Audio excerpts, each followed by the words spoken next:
में शिव का स्मरण करें। अंत समय ऐसा नहीं कि कोई अमर की बूटी खाकर आया, जाना सबको। कोई जल्दी जाएगा, कोई देर से जाएगा, जाना सबको। बस शिव पुराण कहती है कि इस मृत्यु लोक में अगली बार जन्म मिलेगा कि नहीं मिलेगा ये पता नहीं। अभी आए हो तो अच्छा कर्म कर कर चले।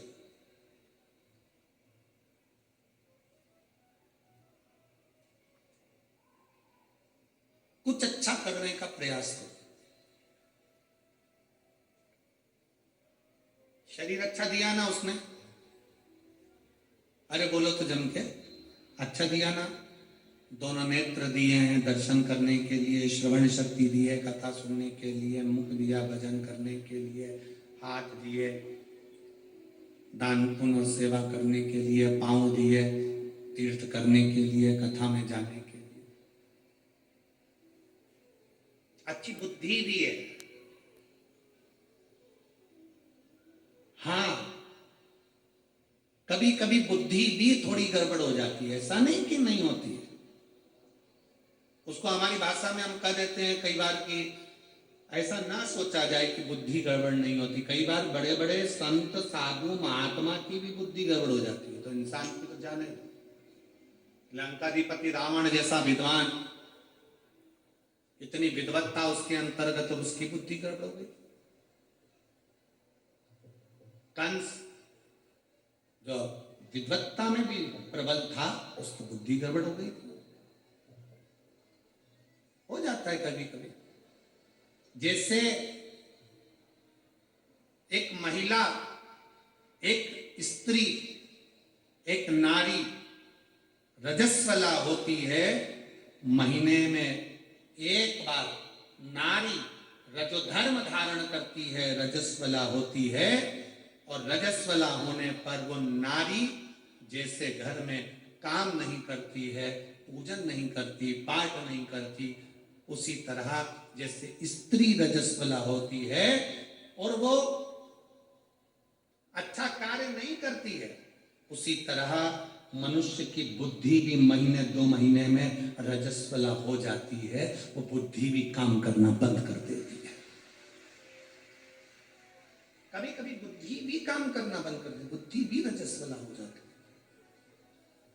अच्छी चल रही है, अच्छा बुद्धि काम कर रही है, अच्छा चित्त लग रहा है, अच्छा कार्य हो रहा है, मालूम पड़े बुद्धि ने काम करना बंद कर, गलत मार्ग पर चली गई। कोई गलत दोस्त मिल गए, गलत मित्र मिल गए, गलत सोच वाले मिल गए, निंदा वाले मिल गए, चुगली वाले मिल गए, बेकार मिल गए।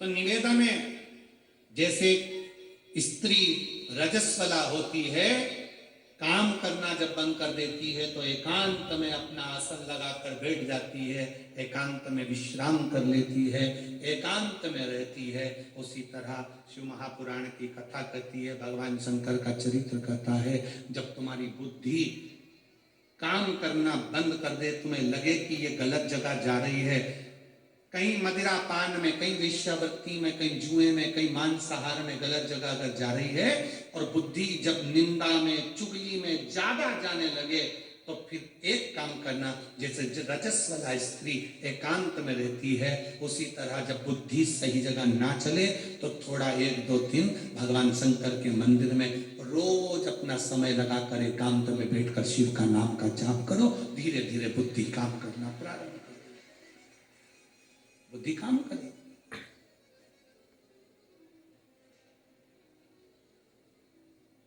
कभी कभी ये बुद्धि काम करना बंद कर देती है, अच्छी जगह जाना बंद कर देती है, महाराज श्रेष्ठ जगह नहीं जाती। इसको कहो चल भजन में, चली जाती है भोजन में। इसको कहो चल सत्संग में, चली जाती है फिल्म में। ये बुद्धि बड़ी विचित्र, श्रेष्ठ जगह पहुंचती नहीं है। इसको पहुंचाने का प्रयास करो तो भी नहीं जाती। और फिर निवेदन है आप सबको, मेरठ के एक एक श्रोता भाई बहनों को, शिव भक्तों को, शंकर जी के ये अविरल भक्त जो लाखों की संख्या में पहुंचे हैं, पंडाल में जगह नहीं, पंडाल के बाहर बैठे हुए हैं, ऐसे शिव भक्तों को मैं नमन करते हुए कहता हूं, आज भोले बाबा ने भगवान शंकर की कृपा से, ओघड़नाथ बाबा की कृपा से आपकी बुद्धि श्रेष्ठ जगह पर तुमको लेकर आई है, मतलब कुछ अच्छा करना चाहते, श्रेष्ठ है। कई लोग कहते हैं गुरुजी कथा सुनने से कुछ हो सकता है क्या, कथा सुनने से कुछ मिलेगा क्या, कथा सुनने से कुछ प्राप्त होगा। हम उनसे कहते हैं कुछ नहीं मिलेगा, कम से कम 3 घंटे कथा में बैठोगे तो लोगों की बुराई तो नहीं करोगे, उतना ही बहुत है। 3 घंटा कथा में बैठोगे, कम से कम गलत बात तो नहीं सुनोगे, किसी की निंदा तो नहीं सुनोगे, किसी शब्द तो नहीं सुनोगे।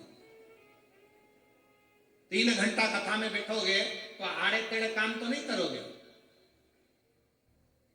3 घंटा कथा में बैठोगे, अपनी इंद्रियों को संयमित करोगे, इंद्रियों को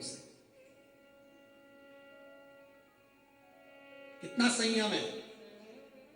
लोग कहते हैं संत बड़े, लोग कहते हैं साधु बड़े, लोग कहे तपस्वी बड़े, लोग कहे साधक बड़े, लोग कहे उपासक बड़े।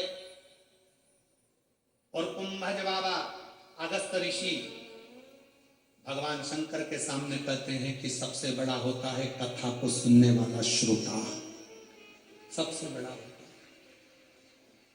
कथा को श्रवण करने वाला श्रोता, कथा सुनने वाला श्रोता सबसे बड़ा होता है, कथा श्रवण करने वाला श्रोता बड़ा होता है। और कितनी संख्या में, कितना, जरा विचार करिए मेरी जीजियों। आप लोग तो ये हो सकता है कि यहाँ जो कथा में आगे बैठे हैं, हो सकता है कि 1 बजे कथा चालू हुई होगी तो 1:30 बजे आए होंगे, 2 बजे आए होंगे, 2:30 बजे आए होंगे, हो सकता है कि 12 बजे आए होंगे, 1 बजे आए होंगे।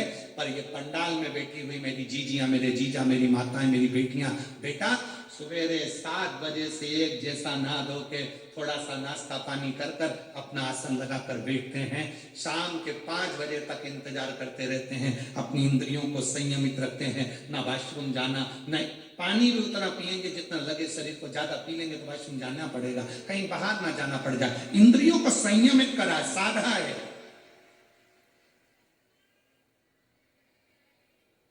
अपनी इंद्रियों को साधा, और इतना साधा इंद्रियों को कि कथा में बैठते हैं उस समय पर अपना चित्त, अपना मन, नयन कथा में, श्रवण कथा में, वाणी कथा में, चित्त कथा में। हम नहीं बन सकते, हम तपस्वी, हम साधक, हम उपासक नहीं बन सकते, हम बहुत बड़े सन्यासी, साधु, तपस्वी नहीं बन सकते, कम से कम एक श्रेष्ठ श्रोता तो बन सकते हैं, बस इतना बनकर वो भी बहुत बहुत। उसके आश्रित तो हो गए। तारकासुर के 3 बेटे तारकाक्ष, विदुमाली, कमलाक्षकी ने विचार कर लिया, तीनों ने मन बना लिया और तीनों विचार में लग गए कि अपने को भगवान शंकर का दर्शन करना है। वर किससे मांगना है? ब्रह्मा जी से। वर मांगा ब्रह्मा जी से, ब्रह्मा जी का तप करा, साधना करी और वर मांगा। ब्रह्मा जी ने पूछा क्या चाहिए? कह दिया हम तीनों कभी मरे ना।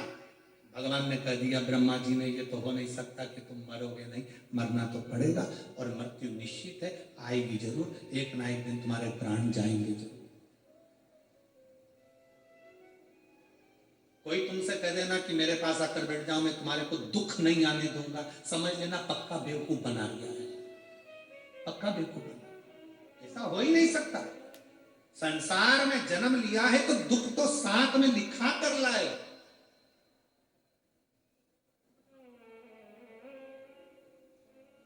हॉस्पिटल से छुट्टी होती है, दवाई देकर भेजते कि नहीं भेजते? अरे जम के तो बोलो, आवाज नहीं आई है, जम के बोलो जरा। भेजते हैं? हॉस्पिटल से छुट्टी कर दी और तुमसे कह दिया जाओ अपने घर जाओ, एक भी दवाई नहीं लिखी, एक भी गोली नहीं लिखी, एक भी इंजेक्शन नहीं, पीने की दवाई नहीं, खाने की दवाई नहीं, कुछ नहीं, कोई नियम नहीं कि सुबह खाना कि शाम को खाना, और ऐसी भगा दिया ऐसा ही नहीं। हॉस्पिटल से छुट्टी होती है तो एक दवाई का पर्चा बना कर दे दिया जाता है कि इसको सुबह खिलाना, इसको शाम को खिलाना, इसको दिन में खिलाना, इसको रात को खिलाना, इसको ऐसे खिलाना, इसको वैसे खिलाना, पर्चा दे दिया जाता है दवाई।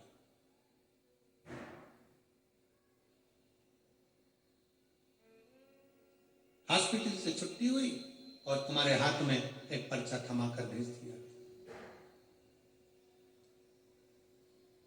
एक पर्चा दे दिया हॉस्पिटल से कि इस दवाई को सुबह दोपहर शाम में तुम्हें लेना है, इस दवाई को तुम्हें लेना है। उसी तरह हम जब प्राण त्याग कर 83,99,999 योनियां काट कर जब हम ऊपर जाते हैं, और हमने 83,99,999 योनियां काटने के बाद जो कर्म करा हो, उस कर्म का भोग जब हम ऊपर भोगते हैं, कर्म का भोग भोगने के बाद हमारी ऊपर से छुट्टी हो जाती है, हम पृथ्वी पर 84,00,000वें नंबर की योनि, मनुष्य की योनि पाते हैं। तो ऊपर से अपने मस्तक की रेखा पर एक दवाई का पर्चा लिखकर भेज दिया जाता है कि इतने साल के होगे तब तुम्हें ये दुख आएगा, इस समय पर ये तकलीफ आएगी, ऐसा कष्ट आएगा, फिर तुम्हें अच्छा परिवार, अच्छा पत्नी, अच्छा घर सब मिल जाएगा, भोजन भी मिलेगा, घर भी मिलेगा, सब कुछ मिलेगा। पर तकलीफें ये दवाई की तरह है जो भाग्य में लिखा कर लेकर आए हैं। तो जैसे हॉस्पिटल से आने के बाद भी दवाई खाना पड़ती है, ऊपर से आने के बाद भी कर्म का दंड या भोगना पड़ता है।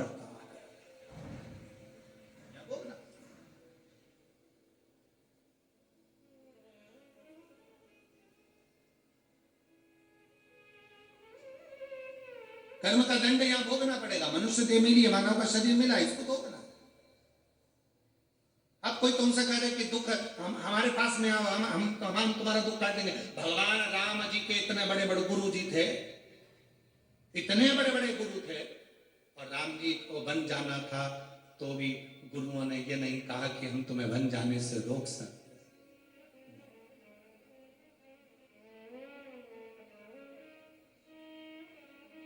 कर्म गति को तो भोगना। भगवान कृष्ण के इतने बड़े बड़े गुरु थे, कितने, और जरा विचार करो, भगवान कृष्ण की 16,108 रानियां, और 16,108 रानियां होने के बाद भी जब संतान का सुख नहीं हुआ तो गर्गाचार्य बाबा से पूछा द्वारका जी में, आप बताइए गुरुदेव, मेरे घर में औलाद नहीं, 16,108 रानियां। गर्गाचार्य बाबा ने भगवान शंकर की आराधना करवाई, एक एक रानी के साथ में 11-11 दिन तक, एक एक रानी के साथ में 11-11 दिन तक भगवान शंकर की शिवलिंग की आराधना करी। एक एक रानी,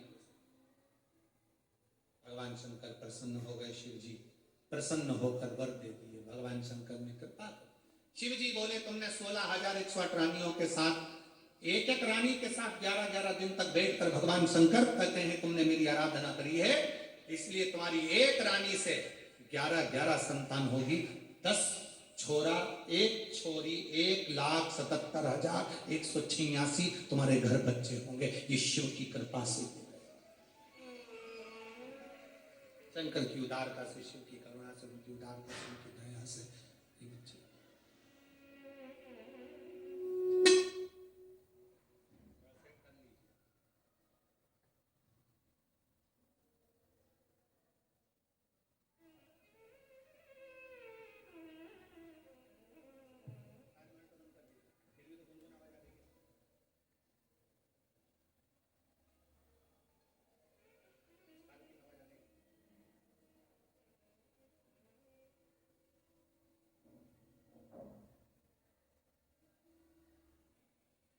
जब मेरे राम जी महाराज ने देखा,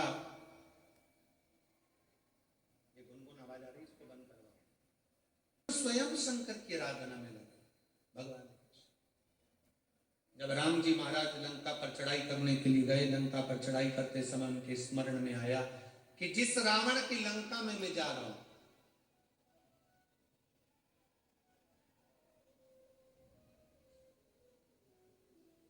जिस रावण की लंका में मैं पहुंच रहा हूं, वो रावण भी शंकर का भक्त, शिव का उपासक।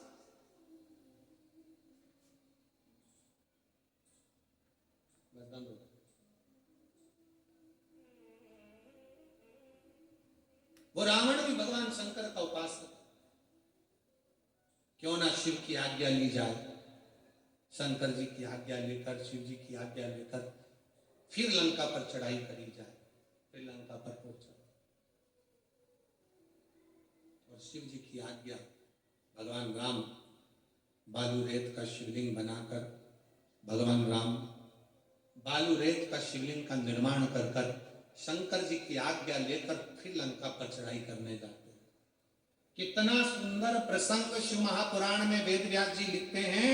12 ज्योतिर्लिंग में से एक ज्योतिर्लिंग रामेश्वर ज्योतिर्लिंग हमें ज्ञान देता है कि शंकर के भक्त के घर में जाने से पहले भगवान को भी शंकर की आज्ञा लेना पड़ती है कि मैं इसको लेने के लिए जा रहा हूं।